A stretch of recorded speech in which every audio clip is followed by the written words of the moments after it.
question is, what does it really mean to occupy? When you talk, I'm not going to answer that. I'm not going to answer it at all.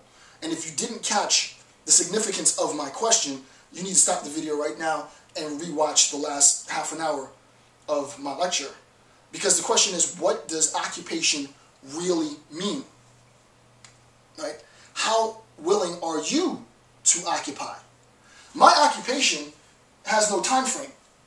Right? I am occupied 24 hours a day, 7 days a week, 365 days a year, unless they take down my videos from YouTube.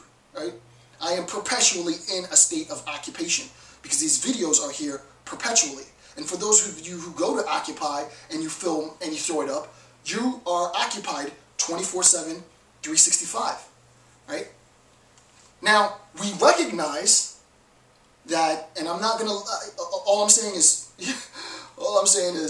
you need to fill in the blanks, right?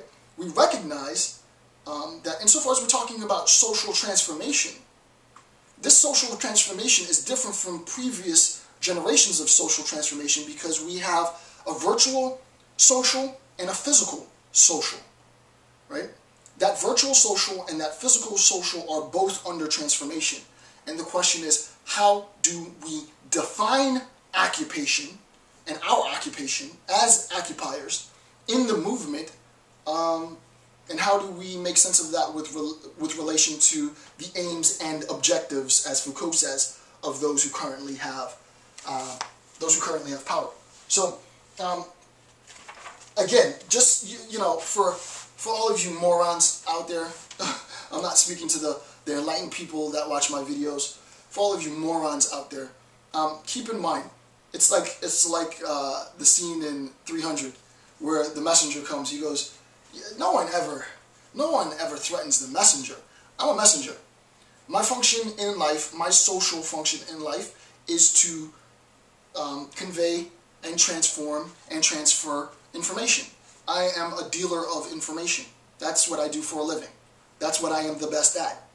So, insofar as you, the moron out there, have an offense with what I'm doing, what you have to recognize is that this has already been published, right? This is Foucault. This is not Dr. Campbell, right? Dr. Campbell hasn't yet put out his own personal ideas into cyberspace yet. Dr. Campbell is basically, I have to speak in such a manner that you morons can understand this, right? So that Dr. Campbell is taking information out of one book and putting it into the world so that other people can make informed consent for themselves. And they can decide what they want to do with their life. Why? Because I know the vast majority of people, not for better or worse, are not going to take the time, do not have the time or the interest in getting the information out of here. So I take this information, I eat it, I take it in my brain, and then I give it to the people and they watch my videos. So I am not important because all I am is a conduit to the information. So if you're mad, then you need to have a book burning because there's tons of books out there like this, right? This is what knowledge is about. Right? You know, people get really crunk, right? It's one thing to be an armchair revolutionary, but when I read that in Fourier, and Fourier says, don't call yourself an academic if you're an armchair revolutionary, right? If you just reason from the comforts of the ivory tower. You guys already know I'm in the streets, and in a sense, I'm putting myself out there quite a bit. Again, I don't know why. I mean, people are just not enlightened at all. People are way more uptight than I thought they were. But, you know, I think it's very important. I think what I'm doing is socially meaningful. And I hope, you know, I hope that people are taking this seriously. Granted, I'm not going to get, you know, 1,000 views on these videos. I get a couple hundred views. But if I get a couple hundred views from people who are very serious about this, then, you know, 1 view, 2 view from people who are really going to try and implement this stuff is it's worth my time and effort. It really is. All right, so a bit controversial, I guess. But I like a bit of controversy. Right? What's life if it's not a little controversial? All right. So again, as I said, I am not advocating or denying anything. Right? I am not telling you to do things or telling you not to do things. I am telling you what Foucault has said and how what Foucault has said pertains to the current Occupy movement. You decide what you want to do with the information. I'm just putting that information out there. Alright, number 5. Still section 2.2. Another quote from Foucault, and I do love Foucault, right? I love Foucault. Where there is power, there is resistance. Where there is power, there is a resistance to that power. And yet, or rather, consequently, this resistance is never in a position of exteriority.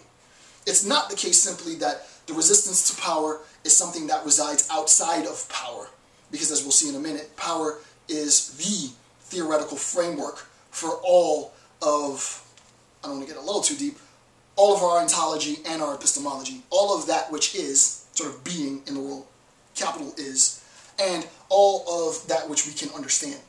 Both our ontology and our epistemology, both our awareness of life as such and our understanding of it is informed by power. Everything, for Foucault, is informed by power. So there really is no exteriority, there's no outside of power, because all that is resides within power. Right? For me, and I think I said this in an earlier video, for those of you who know like a little intro physics, I know a little intro physics, it's like space-time. Space-time is, right? There really isn't anything per se outside of space-time.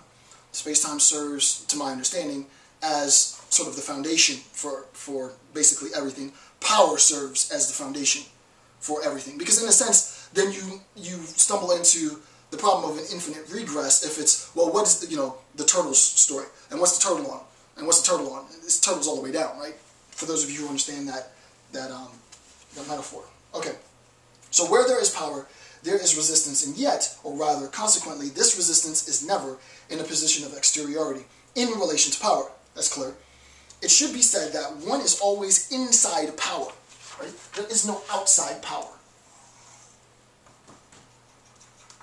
right? There is no resistance,